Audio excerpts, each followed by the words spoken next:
We'll edit this later and brainwash those who saw it, or kill them. Let's put a UFO together. Okay. Start with the dolly.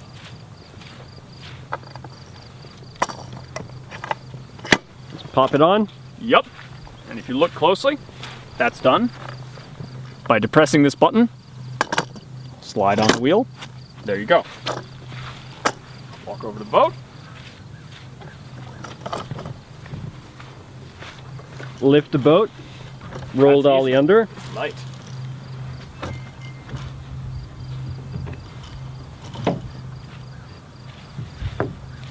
And here we have clips. Attach the dolly here.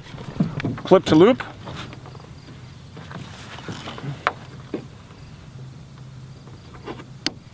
There. And on the other side.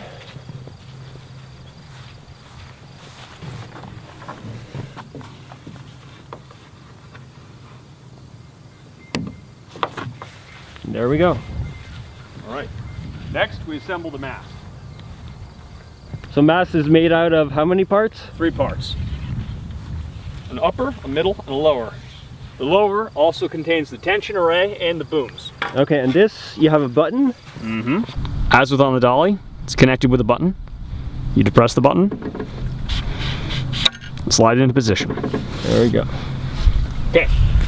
Next, gotta put on the lower.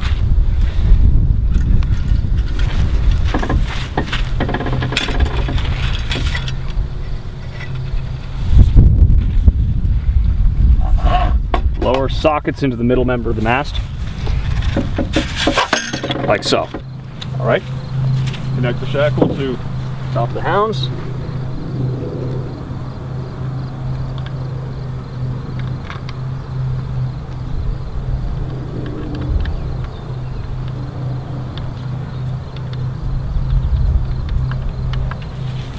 Next. Attach the booms. Yep. I'm standing on it. Let me just move over. Yes.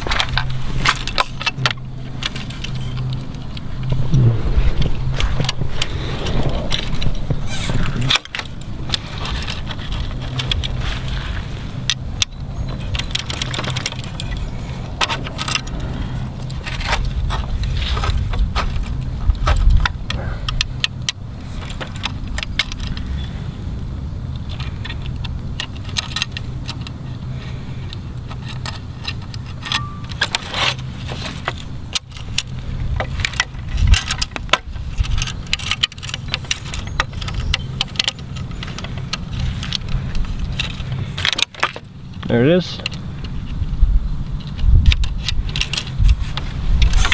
And next one. Yep. Same thing. Yep.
What? Oh, just keep doing these ringdings backwards because they're weird ringdings. And there it is. Through the top, into the bottom. Mm-hmm. Always have your ringdings on the underside because if the ringding falls off, the pin never falls out. For the sake of being tidy, I often rig my halyard into a sort of primitive topping lift just to keep the boom up. You want to go through the features at the top of the mast? I suppose. Since, you know, once they're up there, you can't really talk about them. Sure. Okay. The halyard is external, side loaded.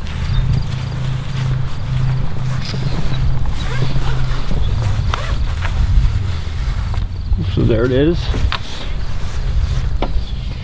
You'll hoist through this bullseye. You'll cleat here from down on the ground, which is actually quite easy to do. And to keep it tidy all the way down, you'll hook it into there. And then it just goes down into your sailbag, or what's it called? The tube. The fillet bulb. Yeah, fillet bulb. While I'm de-rigged, I like to just rig a primitive topping lift with the halyard. Keeps the boom a little bit more out of the way, and it looks like a sail. Creates the negative of one, which is just kind of cool. I want to state 1,000 times over, this is not necessary. You're not skipping a step if you don't do this. It's a minor act of vanity on my part.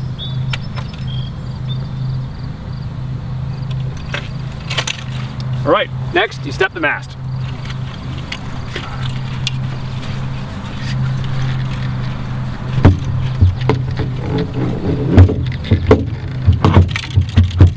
It's as simple as that. And rotate.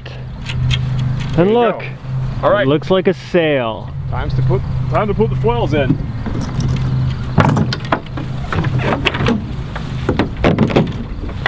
Throw the boat on its side.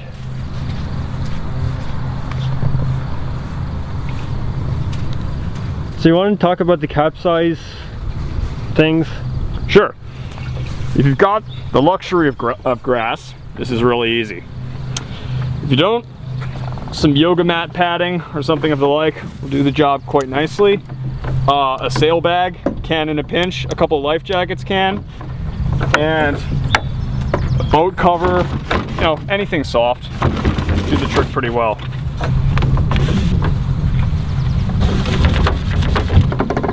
And you clip it in. There's a clip on the bottom. Yeah, Contains this. Let me show that. And focus on it.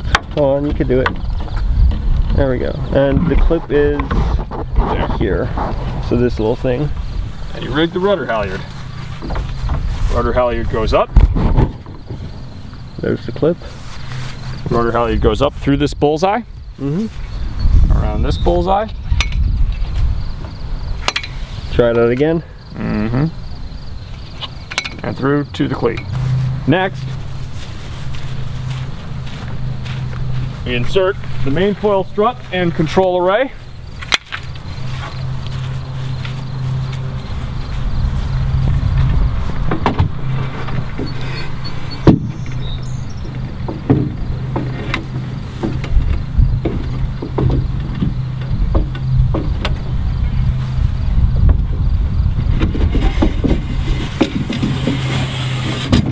Straight in. Whoop.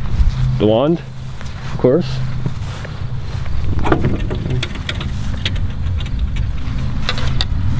Unwind the top knot. Alright, let me get to you. So you undo that. Wind that from that guy. Thread in your tie rod.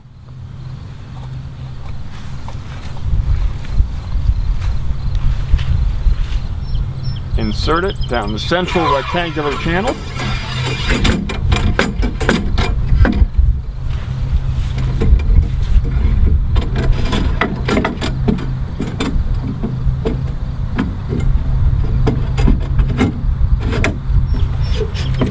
Insert. Wait, let me show this. Insert it into the tang here. Yeah. Tang. There it is. And threading on the top knob that holds all three elements together.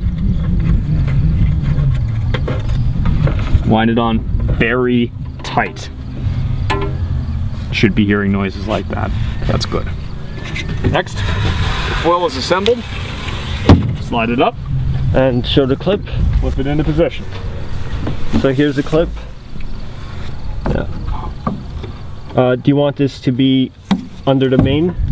You can do that. I personally prefer to put it there, as it holds up the aluminum rather than screwing around with your flap. I like to keep my flap clean. All right, we're assembled. Right the boat.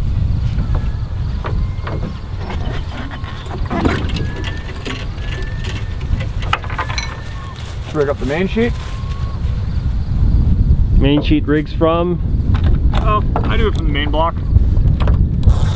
From the ratchet. Through the block. Through your anti-garrote block. Keeps the main sheet out of your face. Back to the bridle. And up to the shackle here, where it terminates in a bowline.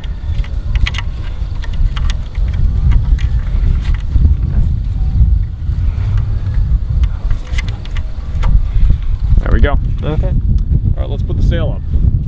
Now with most boats, you rig directly head to wind. For the UFO, you'll want to be actually at about 45 degrees to the breeze so that you can sheet the mainsail off at 45 degrees, and that will become apparent very quickly why you want to do that.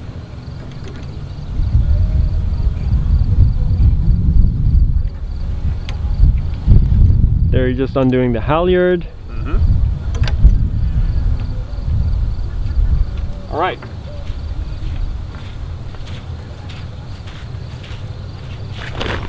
Tripod in the shot. Super professional.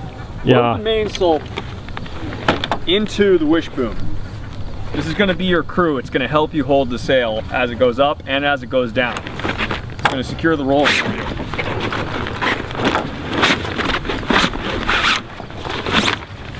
All right.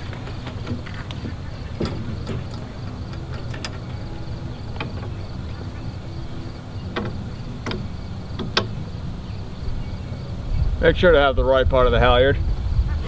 It always sucks to get halfway up and realize that you tie the halyard to the head of the main with an Aussie bowline, otherwise known as an 8-knot, followed by a hitch. Forms a rudimentary soft shackle. Constantly cinches on, gets tighter and tighter as the tension on it increases.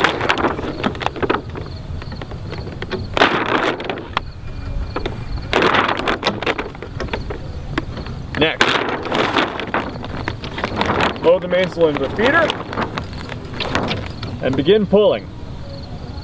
With most boats, you pull the halyard from the side or from the front. In this case, because you want to bend the spar as you go, it's nice and easy because this is a whippy spar before you apply the tensioners. You want to pull from the back, and you want to use your body weight to bow the spar as you go. So what I've got here is one wrap around my hand, and I'm straddling the foil with the boom right here on my shoulder, so I'm right here aligned with the plane of the sail. From there, pull down and feed up quite easily in a smooth motion. And I'm not really pulling, I'm essentially falling. I keep my shoulder locked, go down. After a while, it's going to get a little tough near the middle because there's a lot of luff around. So while you're falling, you push up with the other hand. Gets really good around these batten caps, which you can push quite hard up as you go down. And you're there. Next, put the halyard into the V-jammer up there. Let me zoom in. You got it? Now that you're in, the important thing is to jerk the sail down to lock it in. You need to tension it to make sure that it actually jams. You just pull the bottom of the sail a little bit. That'll keep it in there for good. Next,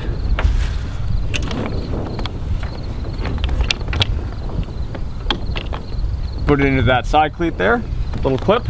Oh, there it is. Tender, keeps it out of the way. Can't see it from this angle though. If anything, it's predominantly cosmetic. Next, you run this through the eye strap here.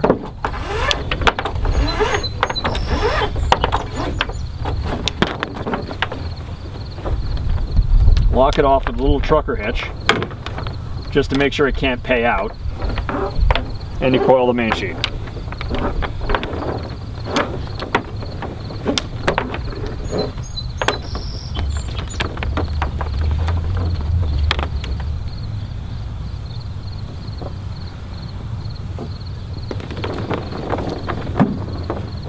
Now it's a matter of taste what you do with the main sheet. You can leave it on the deck, or you can throw it in the fillet bulb here and Velcro it shut. Either way, works pretty well. Next, you load the car in, the lower track, and the bolt rope. Pull it down and get an initial degree of downhaul. This Cunningham, in order to reduce the amount of tail as much as possible while maintaining a significant mechanical advantage, is a twin-tailed Cunningham. There's a coarse tuning and a fine tuning. Essentially, uses that, takes a little more out. Uses that, takes a little more out. Uses that, takes a little bit more out.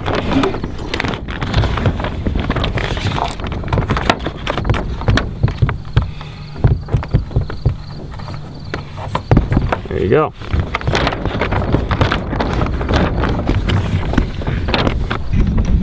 Next, you want to pay out a lot of outhaul in this little soft purchase system we have here. And depending on your needs for the day, you either take this soft shackle end and terminate it directly onto the mainsail grommet here,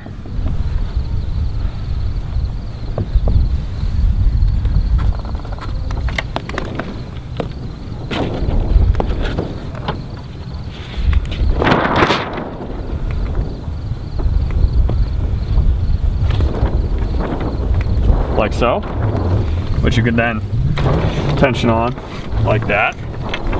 Or if you want more mechanical advantage, pay this out a lot.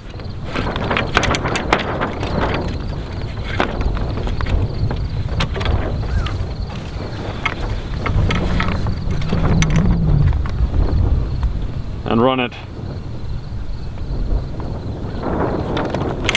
through the grommet.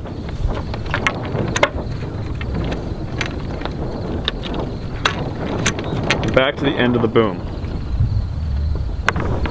Right now, still rolling, right? Yeah. Right now we're in a heavy air tuning. We started by depowering the sail, and now we're going to throw the tensioners on. As a result. So how does this system work here? This tensions the front end of the spar sideways and forward, which stops it from blowing off too much to leeward and bending too far aft. As a result, we're able to have a stiff, proud mast, which is something you need on a dinghy, whereas you wouldn't need that on a windsurfer. And this has got a lot of windsurfer technology in it, so this is basically a translating system. This is your rig tension, this is your power. So, when I say that this is a heavy air tuning, what I mean is that we already depowered the sail slightly by pulling on some downhaul and some outhaul already, and now we're applying the tensioners. So by default, we're not going to be able to get as much juice into the sail. So we're already biased. So just everything on hard, depower sail? You want more power? However, the sequence which you put them on in dictates a lot of it. So you set this, if we start with the Cunningham, then go to the outhaul, and then go to the tensioners lose that fight, and we end up with a flatter sail. You'll see it even more pronouncedly as we add some Cunningham here.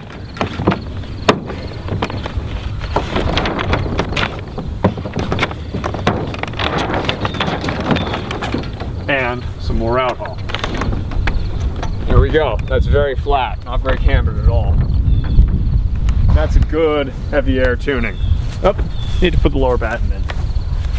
Yeah, last piece of the puzzle. Yep. Ages 3 and up. However, if you want to put it on light air tuning, you can scrub the system. I mean, a really, really light air tuning with a lot of camber. You scrub all of this, pay it out as much as possible. Same thing with the Cunningham. Turn everything to 0 and start with the tensioners. Really wind them on. You can, if you're not very powerful, you can bowstring it like that and then pull. Whoops. And then bowstring it like that. You can do that from inside the boat as well. Or you can put your foot down on this ring and pull up, which you can do from inside the boat. But remember to put your foot down on this ring because the whole thing is held in place just by the Cunningham. So you can pull the mast right out of the boat if you don't put your foot down there. Very important. All right, now that you've got the mast essentially straight up till the hounds, you can then put on some Cunningham.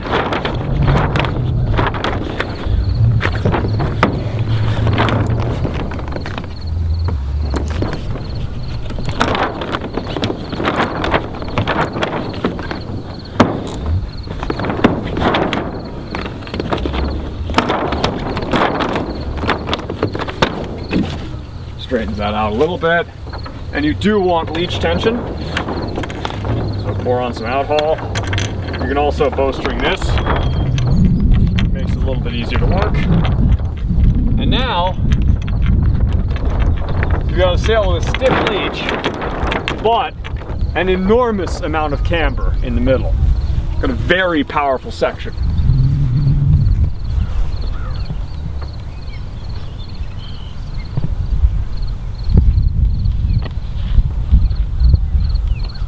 If you're in really light stuff and you're desperate to fly, this will work for you.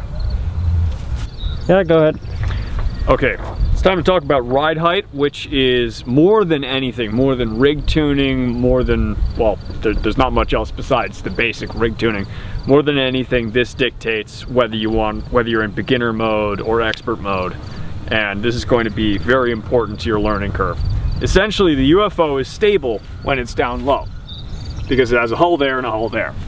As you fly higher, but if you're flying still quite low, there's still a hull there and a hull there. It's like having training wheels, and if they're close to the road, they're quite easy. The higher you fly, the higher you elevate the training wheels. And so your maximum capacity for roll goes up. So in beginner mode, you want to keep the training wheels close to the road. And that's ride height. That's how high you're flying.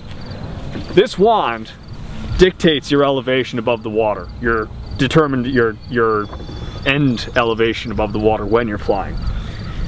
In essence, it works by dragging through the water. As it drags through the water, there's a tension rod in here, which pulls a push rod here, which pushes that flap down, powering it up. So as it drags while you're going through the water, it wants to climb. But as you climb, it will actually decrease the amount of flap angle on, and it'll want to come down again. So it'll reach a natural equilibrium point round about there, where it's going between negative and positive back and forth. Now obviously, that point there can be changed by how far this is extended down. This is a simple friction fit. So if I put it around here, I'm in beginner mode. Boat will fly, but once it's up that high, it'll stop and come back down. So this is set to fly about 3 inches above the water, just very early on. Add a little bit more, you've got your training wheels a little bit higher, but you can fly a little bit higher. Round about here is where I fly, because I've been doing this for a few years. And if you want to knock yourself out early on, give it a shot. But if you're a beginner to foiling, I highly recommend starting with a low ride height and keeping your training wheels close to the road. That's about that. Awesome.